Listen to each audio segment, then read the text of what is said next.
Hi guys, welcome to another episode of current affairs. आज की तारीख है 24 फरवरी 2021।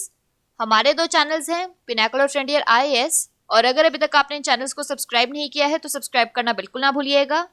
साथ ही साथ इस बेल आइकन को जरूर प्रेस करना है ताकि हमारी आने वाली हर वीडियो की नोटिफिकेशन आपको मिल सके।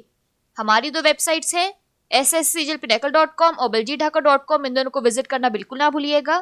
और ये सेशन दोनों चैनल्स पर सुबह 4 बजे अवेलेबल हो जाती है।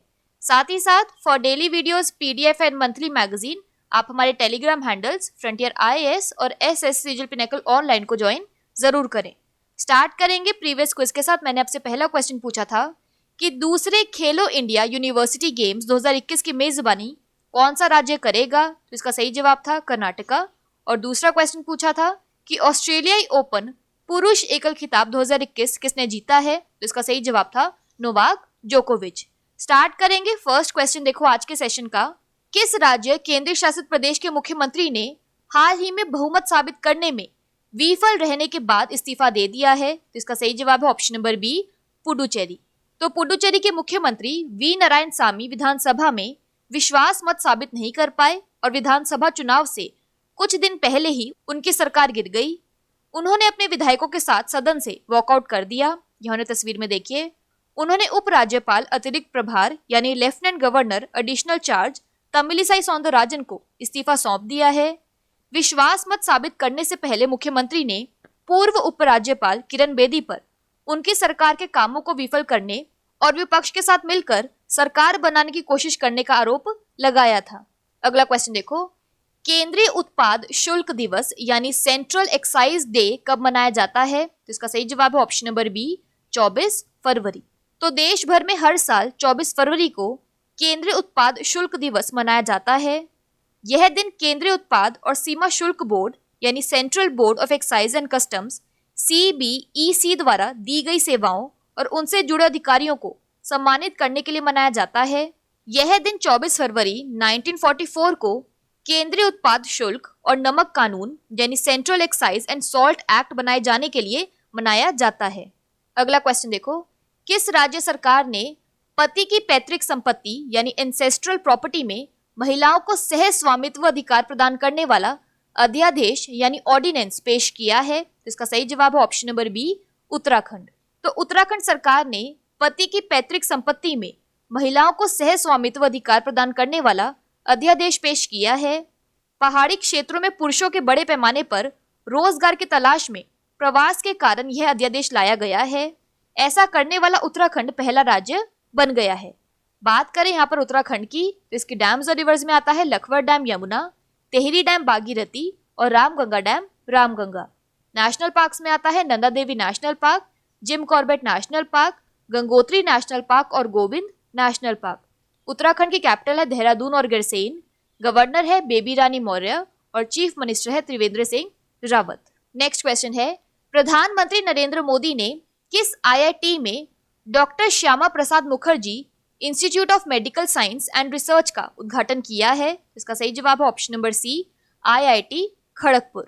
तो प्रधानमंत्री नरेंद्र मोदी ने doctor Shyama Prasad Mukherjee institute of medical science and research का उद्घाटन आईआईटी खड़गपुर में वीडियो कॉन्फ्रेंसिंग के जरिए किया है।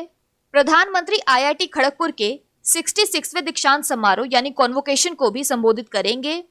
भारतीय प्रौद्योगिकी संस्थान खड़गपुर द्वारा शिक्षा मंत्रालय के समर्थन से doctor Shyama Prasad Mukherjee institute of medical science and research एक सुपर स्पेशलिटी अस्पताल स्थापित किया गया है।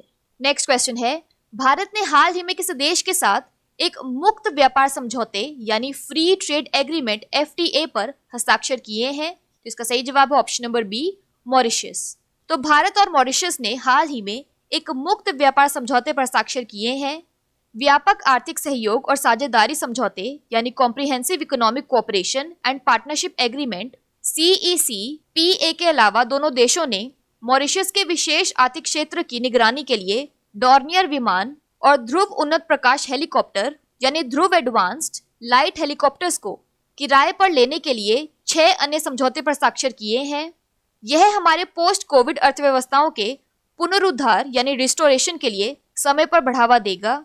इससे मॉरिशस को अफ्रीका के हब के रूप में उभरने में मदद मिलेगी। बात करें यहाँ पर मॉरिशियस की तो इसकी कैपिटल है पोर्ट लुइस और करेंसी है मॉरिशियन रूपी। अगला क्वेश्चन है एग्रीकल्चर एक्ट 2020 नामक पुस्तक किसने लिखी है? तो इसका सही जवाब है option number B, justice A.K. Rajan. Dravida Kazhagam के अध्यक्ष के वीरमणि ने एक पुस्तक एग्रीकल्चर एक्ट 2020 जारी की है जो मद्रास उच्च न्यायालय के पूर्व जस्टिस A.K. राजन द्वारा लिखी गई है। पुस्तक 3 विवादास्पद यानी कंट्रोवर्शियल केंद्रीय कृषि कानूनों के बारे में है जिन पर हाल ही में नई दिल्ली में किसानों द्वारा बड़े पैमाने पर विरोध प्रदर्शन किया गया था।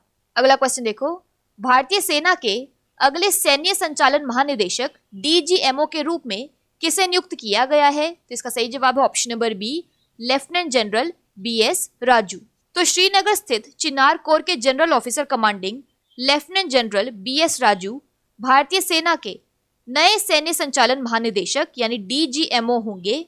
लेफ्टिनेंट जनरल DP पांडे जो वर्तमान में प्रादेशिक सेना यानी टेरिटोरियल आर्मी के महानिदेशक के रूप में सेवारत हैं, वह लेफ्टिनेंट जनरल राजू की जगह लेंगे। यहाँ तस्वीर में देखिए, लेफ्टिनेंट जनरल राजू मार्च के अंत या अप्रैल की शुरुआत में नए DGMO के रूप में कार्यभार संभालेंगे। नेक्स्ट क्वेश्चन है, किस राज्य सरकार ने स्मार्ट आंगनवाड़ियों के निर्माण का निर्णय लिया है? तो इसका सही जवाब है ऑप्शन नंबर A, केरल। तो केरल सरकार ने हाल ही में पारंपरिक आंगनवाड़ियों को बेहतर सुविधाओं के साथ स्मार्ट अवसंरचना के रूप में विकसित करने के लिए 9 करोड़ रुपए की मंजूरी दी है। स्मार्ट आंगनवाड़ी योजना के तहत राज्य के महिला और बाल विकास विभाग ने राज्य में 48 आंगनवाड़ियों को नई इमारतों के निर्माण की मंजूरी दी है। राज्य सरकार की योजना के मुताबिक इन स्मार्ट आंगनवाड़ियों को चरणबद्ध तरीके यानी फेज्ड मैनर से विकसित किया जाएगा। इसका उद्देश्य बच्चों का मानसिक और शारीरिक विकास सुनिश्चित करने के लिए आंगनवाड़ियों में मौजूद सुविधाओं को अधिक बाल सुलभ यानी चाइल्ड लाइक बनाना है।